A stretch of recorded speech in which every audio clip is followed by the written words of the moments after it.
आप सभी को जय माता दी। मित्रों, आपका कोई काम नहीं बन रहा, कर्जा हो रखा है, या किसी भी प्रकार से नेगेटिविटी ने परेशान कर रखा है, या जो आप चाहते हो वो नहीं हो रहा, तो एक ऐसा अचूक उपाय है। अगर आप लोगों ने कर लिया तो निसंकोच और निसंदेह आपको वो चीज प्राप्ति होने से कोई भी नहीं रोक सकता। चाहे कारोबार बंद पड़ा हो, किसी में पैसे फंसे हो, शारीरिक बीमारी हो, मानसिक कष्ट हो, घर में भूत पर इतने आतंक मचा रखा हो, क्या करना होगा? नवरात्रों के 9 दिनों में सुबह सुबह ये काम कोई भी कर सकता है। मैरिड अनमैरिड मेल फीमेल कोई भी कर सकता है। नवरात्रों के 9 दिनों में कंटिन्यू सुबह सुबह किसी भी माता के मंदिर में जाना। किसी भी देवी के मंदिर में क्या लेके जाना होगा? एक दीपक। हर रोज 9 के 9 दिन नया दीपक लगेगा। एक दीपक एक ही भांति घी का दीपक लगेगा। अलग से आपके पास थोड़ा सा मक्खन होना चाहिए। घी नहीं, मक्खन थोड़ा सा एक ही दिन मंगवा के रख लो जो 9 दिनों तक चल जाए। थोड़ा सा मक्खन। उसके साथ आपके पास होनी चाहिए 4 लौंग और 2 टिक्की कपूर, आपके यहाँ मिल जाएंगे। ये सारी चीजें, थोड़ा सा जल लेके आपको माता के मंदिर जाना है। अब किसी बड़े मंदिर में मत जाना, वहां जाओगे भीड़ ज्यादा मिलेगी। नवरात्रों में आपको ये सब कुछ नहीं करने देंगे। किसी ऐसे मंदिर का चुनाव करो जहां कोई ना जाता हो। सुबह जाइए, वहां उस देवी के सामने जाइए। वहां जाके हो सके तो वहां थोड़ी सी साफ सफाई करिए। फिर दीपक रखिए, दीपक को प्रज्वलित करिए। उसके बाद जो आपके पास मक्खन है, मक्खन का भोग माता रानी के चरणों में रख दीजिए। आप जो जल ले गए थे, राइट हैंड में जल लेकर संकल्प करोगे कि माता रानी, मेरा नाम यह है, मेरे पिता का नाम यह है।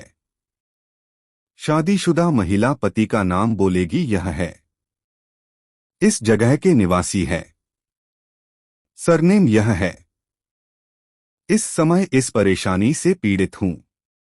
जो भी बात है निसंकोच बता दो, माता रानी को अपने आप सुन लेगी। माता रानी आपके श्री चरणों में मक्खन का भोग समर्पित है, दिया प्रज्वलित है, और आपकी आरती करने के लिए आपके दरबार में आई हूं। खुद का उतारा करने के लिए आया हूं। कृपा करिए और मुझे इस कष्ट से मुक्ति दिला दीजिए। जल नीचे की ओर छोड़ दो। अब जो आपने मक्खन का भोग लगाया हुआ था, तो आपके पास जो कपूर था, उस कपूर को उस मक्खन में डुबोइए, यानी कपूर के ऊपर मक्खन लग जाना चाहिए। 4 लौंग लेनी है और कपूर के ऊपर रख देना है। लौंग भी मक्खन में डुबाना है। चारों लौंग डुबो के और कपूर के ऊपर रख दो। और अब इसको अपने ऊपर से 3 बार एंटी क्लॉकवाइज सर से पांव तक। काफी लोग क्या करते हैं, सर के ऊपर से घुमा लेते हैं। बस नहीं, सर से पांव तक 3 बार एंटी क्लॉकवाइज घुमाना है। समझ गए ना? सर से पांव तक ऐसे करके, ऐसे एंटी क्लॉकवाइज खड़े खड़े ही घुमाना है। उसके बाद आप इस कपूर को जो दिया जल रहा था उसी से प्रज्वलित करोगे। चाहे माचिस का उपयोग कर सकते हो या डायरेक्ट दीपक का उपयोग कर उसी से प्रज्वलित करोगे। अब आपको माता रानी की कोई भी एक आरती गानी है। जो भी आरती आपको आती हो, उस समय माता को आरती दिखाते रहो, आरती गाते रहो, और अपनी जो भी बात थी आपने पहले ही बता दी। जो भी चीज थी वो इसके अंदर आ चुकी है। अब चाहे इसमें नेगेटिविटी हो, भूत प्रेत हो, कुछ भी बैठा हो, अब इससे आरती हो रही है। यह आरती माता की नहीं, ये आपका शुद्धिकरण हो रहा है। आप खुद देखोगे कि अगर नेगेटिव कोई कण आपके पास था, उसने आपका पीछा छोड़ दिया। कोई पितृ दोष था, कोई साढ़े साती थी, कोई ग्रह का दोष था, कोई वक्र दृष्टि थी, उसने पीछा छोड़ दिया।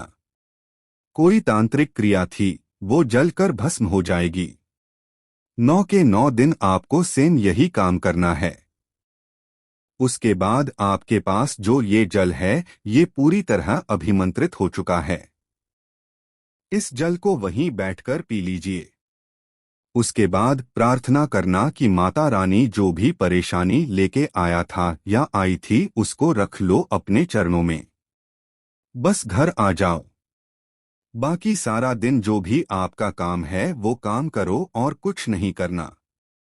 9 दिन अगर आप लोगों ने यह काम भी कर लिया तो जिस चीज के लिए भी माता रानी के दरबार गए थे हर हाल में वो चीज आपको मिलेगी। लेकिन कोई भी एक आरती आपको जरूर याद होनी चाहिए।